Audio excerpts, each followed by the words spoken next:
कल्पना करा की एखाद्या माणसाने स्वर्गाचा दरवाजा समजून निवडलेला मार्ग त्याला थेट नरकाच्या खोल गर्तेत घेऊन गेला. जेव्हा काही धर्मगुरू देवाला भेटायला स्वर्गात गेले तेव्हा त्यांना तिथे काय आढळले? एक चमत्कार की मृत्यू? कथेची सुरुवात जॅकपासून होते. जॅक आपल्या काकांचा घोडा विकण्यासाठी बाजारात घेऊन जात असतो. शहरात पोचल्यावर जॅक एक नाट्यप्रयोग पाहायला जातो. तिथे जॅकला शहराची राजकुमारी इसाबेल दिसते. राजकुमारीला वेगवेगळ्या ठिकाणी फिरायला आणि लोकांमध्ये वावरायला आवडते. अचानक काही दारू पेलेले गुंड तिला त्रास देऊ लागतात. जॅक हस्तक्षेप करतो, पण तो काही करण्याआधीच सैनिकांचा एक गट तिथे येतो. सैनिकांचा नेता एल्मॉन्ट जॅकला नतमस्तक व्हायला सांगतो आणि राजकुमारीला घेऊन जातो. दुसऱ्या बाजूला आपल्याला राजकुमारीचा होणारा नवरा रुड्रिक दिसतो. रुड्रिक आपल्या खोलीत शिरताच त्याला सर्व काही विखुरलेले आढळते. तो पटकन एक पुस्तक उघडतो आणि आपल्या मौल्यवान वस्तू तपासू लागतो. पण त्या कोणीतरी चोरलेल्या असतात. मग तो एका फुलदाणीतील माती काढू लागतो. त्यातून एक सुरक्षित मुकुट बाहेर येतो. रुड्रिकच्या लक्षात येते की त्याच्या खोलीत आलेल्या धर्मगुरूनेच त्या मौल्यवान वस्तू चोरल्या आहेत. तो पटकन महालाचे सर्व दरवाजे बंद करण्याचा आदेश देतो. धर्मगुरू पळून जाऊ शकत नाही. मग त्याला जॅक दिसतो आणि तो त्याला त्या मौल्यवान वस्तूंच्या बदल्यात घोडा देण्यास सांगतो. जेव्हा जॅक पिशवी उघडतो तेव्हा त्याला त्यात फक्त काही बिया सापडतात. धर्मगुरू जॅकला सांगतात की या बिया खूप मौल्यवान आहेत. त्याने या बिया प्रार्थनास्थळी पोहोचवल्या पाहिजेत आणि त्या बदल्यात आपले पैसे घेतले पाहिजेत. जॅक त्यांच्यावर विश्वास ठेवतो आणि सौदा करतो. निघण्यापूर्वी धर्मगुरू त्याला सल्ला देतात की बिया ओल्या होऊ देऊ नकोस. हे ऐकून धर्मगुरू घोडा घेऊन पळून जातात. पण सैनिक त्याला पाहतात आणि अटक करतात. घरी पोहोचल्यावर जॅकचा काका काही बियांसाठी एवढा मौल्यवान घोडा विकल्याबद्दल त्याच्यावर प्रचंड संतापतो. जॅक त्याला समजावून सांगतो की तो उद्या सकाळी चर्चमधून आपले पैसे परत घेईल. पण त्याचा काका आणखीनच संतापतो आणि बिया खाली टाकून निघून जातो. त्याला घरी एकटे सोडून जॅक पटकन सर्व बिया गोळा करतो. पण एक बी भेगेतून खाली पडते आणि जॅकच्या ते लक्षात येत नाही. दरम्यान राजा आपल्या मुलीवर सतत तळ बदलून आणि त्याला न कळता राजवाडा सोडून जात असल्यामुळे प्रचंड संतापलेला असतो. राजकुमारी सुद्धा संतापलेली असते, कारण तिचे लग्न तिच्या इच्छेविरुद्ध ठरवले जात असते. रात्र झाल्यावर राजकुमारी पुन्हा राजवाड्यातून पळून जाते. दरम्यान रिक सुद्धा पाद्रीकडून सत्य बाहेर काढण्याचा प्रयत्न करत असतो, पण पाद्री त्याला सांगण्यास नकार देतो, ज्यामुळे रुड्रिक त्याचा गळा चिरतो. बाहेर मुसळधार पाऊस पडत आहे. या हवामानात राजकुमारी शहराबाहेर जाऊ शकत नाही. तिला एक घर दिसते आणि ती तिथे रात्र घालवण्याचा निर्णय घेते. ते घर जॅकचे असते. जॅक तिला तिथे राहू देतो. जॅकच्या लक्षात येते की ती राजकुमारी इसाबेल आहे आणि तो तिला नमस्कार करतो. पावसाचे पाणी घराखालून झिरकू लागते. हळूहळू ते बीपर्यंत पोहोचते. बी ओले होतात. संपूर्ण घर हादरते आणि एक मोठी वेल घरातून आरपार जाते, ज्यामुळे ते दोघेही मागे फेकले जातात. राजकुमारी एका टेबलाखाली अडकते. जॅक तिला वाचवण्यासाठी पुढे राहतो. त्याच क्षणी एक वेल त्याला बाहेर फेकते. ती वेल घराच्या चारही बाजूंनी त्याला विळखा घालते आणि वर ओढू लागते. जॅक पटकन एक कुऱ्हाड घेतो, दाराला लटकतो आणि वर चढू लागतो. जॅक ती वेल कापतो, पण इसाबेल दार उघडते तेव्हा जॅक खाली पडतो. तो पडत असताना इसाबेल त्याला पकडते, पण जसा बांगडीचा फास सुटतो तसा तो निसटतो आणि खाली पडू लागतो. वेलींना धडकून तो खाली पडतो आणि बेशुद्ध होतो. दुसऱ्या दिवशी सकाळी जेव्हा तो उठतो तेव्हा राजा त्याच्या समोरच उभा असतो. राजा त्याला विचारतो की त्याला राजकुमारीचं कन्यन कसे मिळाले. जॅक त्याला काल रात्री घडलेली सर्व हकीकत सांगतो. जॅक स्पष्ट करतो की राजकुमारी घरासोबत वर गेली होती. राजा लगेच एल्मॉन्टला त्याच्या साथीदारांसोबत वर जायला सांगतो. रिक आणि जॅक सुद्धा वर जाण्याची विनंती करतात, कारण जॅकने ही संपूर्ण घटना स्वतःच्या डोळ्यांनी पाहिली होती आणि रिकला आपली योग्यता सिद्ध करायची होती. राजा सहमत होतो. सर्वजण पूर्ण तयारीने चढायला सुरुवात करतात. रात्र होते आणि मुसळधार पाऊस पडू लागतो. त्याच वेळी त्यांच्या एका साथीदारावर वीज पडते आणि तो खाली पडू लागतो. ते सर्व एकत्र बांधलेले असल्यामुळे आणखी 2 साथीदार त्यांना खाली खेचतात. ते तिघे एका दोरीवर लटकलेले असतात आणि प्रत्येक जण वर खेचले जाण्यासाठी धडपडत असतो. पण रिक त्याचा मित्र विकीला दोरी कापायला सांगतो. विकी त्याचे ऐकतो आणि दोरी कापतो. एल्मॉन्ट आणि त्याचे साथीदार खूप उंचावर असतात, त्यामुळे त्याला फारसे काही दिसत किंवा ऐकू येत नाही. जेव्हा एल्मॉन्ट विचारतो तेव्हा रिक सांगतो की दोरी तुटली आणि तो खाली पडला. सकाळपर्यंत सर्वजण शिखरावर पोहोचलेले असतात. त्यांना जॅकचे घर दिसते, ज्याची अवस्था खूपच वाईट असते. पुढे गेल्यावर ॲलंटला राजकुमारीच्या पावलांचे ठसे दिसतात. राजकुमारी आणखी पुढे निघून गेली आहे हे सर्वांच्या लक्षात येते. जेव्हा सर्वजण वर पाहतात तेव्हा त्यांना आकाशात वसलेले एक वेगळेच जग दिसते. सर्वजण पुढे जाऊ लागतात तेव्हा रिक आणि विक जॅकवर चाकू रोखतात आणि बियांची मागणी करतात. धर्मगुरूंनी चोरलेल्या बिया जॅककडेच आहेत हे रोड्रिकला माहीत होते. ते जॅकला धमकावतात, त्या बिया घेतात आणि त्याला गप्प बसायला सांगतात. पण जॅकने एक बी स्वतःसाठी ठेवली होती. तो ती आपल्या लॉकेटमध्ये लपवतो. पुढे गेल्यावर ॲलंटला एका झाडावर राजकुमारीने केलेली एक खूण दिसते. सर्वजण त्या खुणेच्या दिशेने जाऊ लागतात.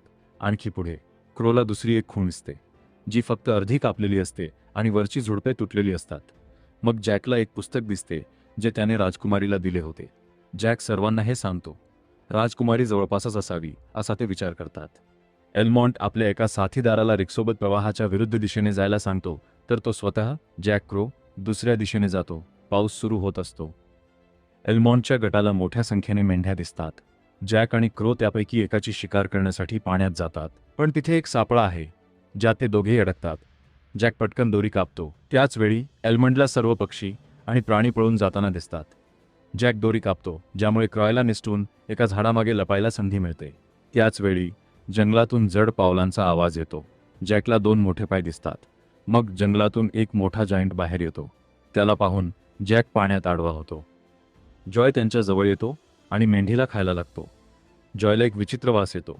तो क्रॉयच्या दिशेने जातो आणि झाड मुळासकट उपटून टाकतो. क्रॉय पळून जाण्याचा प्रयत्न करतो, पण जॉय त्याला पकडतो. क्रॉयला वाचवण्यासाठी एल्मंड जॉयवर हल्ला करतो, पण जॉय त्याला बेशुद्ध करतो. जॉय त्या दोघांना उचलतो आणि निघून जाऊ लागतो. जॅक त्याच्या मागे जातो. दरम्यान रोड्रिक आणि त्याचे साथीदार वरच्या बाजूला असतात. जॉय मुद्दाम असे भासवतो की त्याला राजकुमारी सापडली आहे. जेव्हा सैनिक जवळ येतो आणि खाली पाहतो तेव्हा तो त्याला मागे ढकलतो. जेव्हा मागून एक राक्षस येतो आणि विकीला खातो तेव्हा ते दोघेही खूप आनंदित होतात. दुसरा राक्षस येतो. तो रिकला पकडणारच असतो. तेवढ्यात रिक आपल्या बॅगेतून फुलदाणीत लपवलेला मुकुट बाहेर काढतो. खरं तर शतकांपूर्वी काही धर्मगुरूंनी या जादुई बिया तयार केल्या होत्या, जेणेकरून ते आकाशात जाऊन देवाला भेटू शकतील. पण जसे ते शिखरावर पोहोचले तसा त्यांचा सामना याच राक्षसांशी झाला. ते राक्षस खाली उतरले होते आणि त्यांनी सर्वत्र हाहाकार माजवला होता.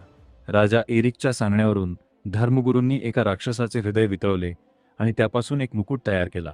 तो मुकुट घालून राजा एरिकने सर्व राक्षसांना गुलाम बनवले, त्यांना त्यांच्या राज्यात परत पाठवले आणि त्यांचा खाली येण्याचा मार्ग अडवला. उरलेल्या बिया आणि मुकुट राजा एरिकसोबत किल्ल्याखाली पुरण्यात आले होते आणि रिकने ते चोरले. दरम्यान जॅक राक्षसचा पाठलाग करत त्याच्या घरी जातो. इझाबेलाही तिथे कैदेत ठेवले आहे. राक्षसांचा सेनापती इसाबेलला विचारतो की ती तिथे कशी आली, पण इसाबेल त्यांना काहीही सांगत नाही. तेवढ्यात दुसरा जॉईंट एल्मांट आणि क्रोला त्यांच्याकडे घेऊन येतो. कमांडर पत्ता विचारतो, पण क्रो त्याला चिडवतो आणि खाऊन टाकतो. तेवढ्यात रिक येतो. रिकच्या डोक्यावर मुकुट असतो म्हणून सर्व जॉईंट्स त्याच्यासमोर नतमस्तक होतात. इसाबेल आणि एल्मांट त्याला पाहून खूप आनंदित होतात, पण रिक त्याचा विश्वासघात करतो.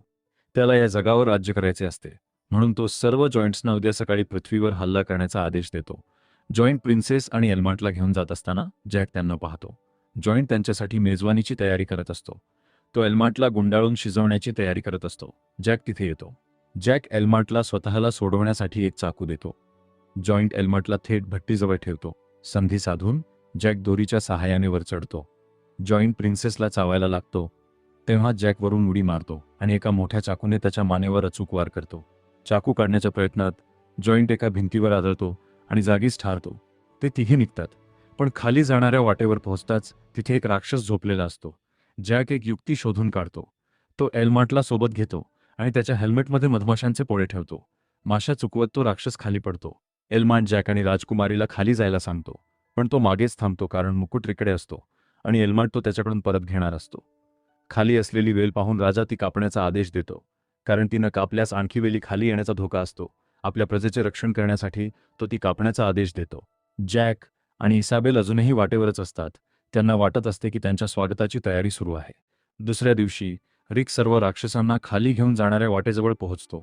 एल्मांट सुद्धा पूर्ण तयारीने खाली बसतो. रिक जवळ येताच तो त्याच्यावर हल्ला करतो. हल्ल्यादरम्यान त्याच्याकडील बिया खाली पडून धबधब्यात पडतात. एल्मांट आणि रोड्रिक यांच्यात एक भीषण लढाई सुरू होते. रोड्रिक त्या एका धबधब्यावरून लटकवतो, पण जसा तो त्याला खाली टाकणार असतो तसाच एल्मांट त्याच्या छातीत वार करतो. रोड्रिक मरता मरता दूर सरपटत जातो.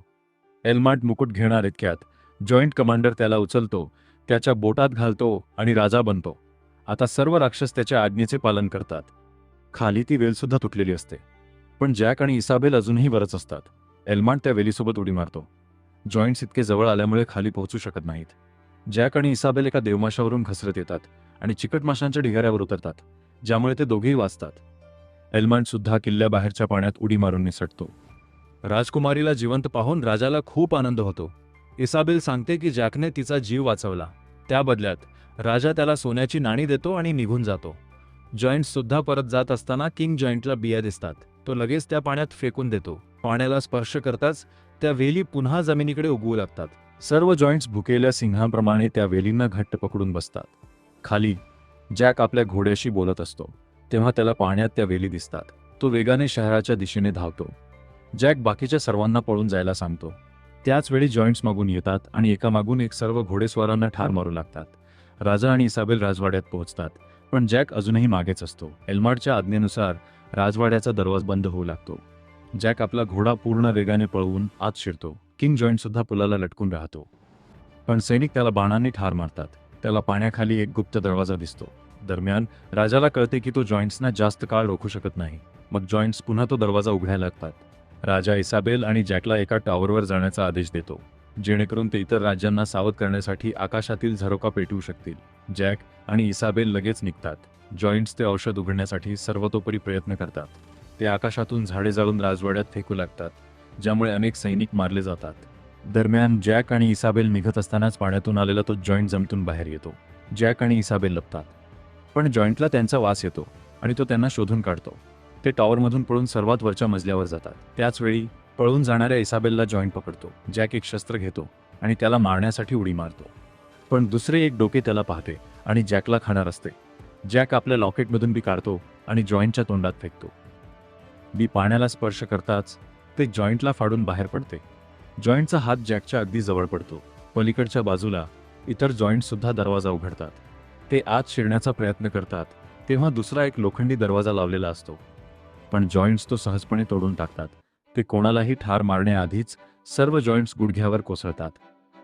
मागे वळून पाहिल्यावर त्यांच्या लक्षात येते की जॅक मुकुट घेऊन आलेला आहे. जॅक सर्व गनोन्सना त्यांच्या राक्षसी जगात परत पाठवतो. त्यानंतर तो इसाबेलशी लग्न करतो आणि कथा तिथेच संपते.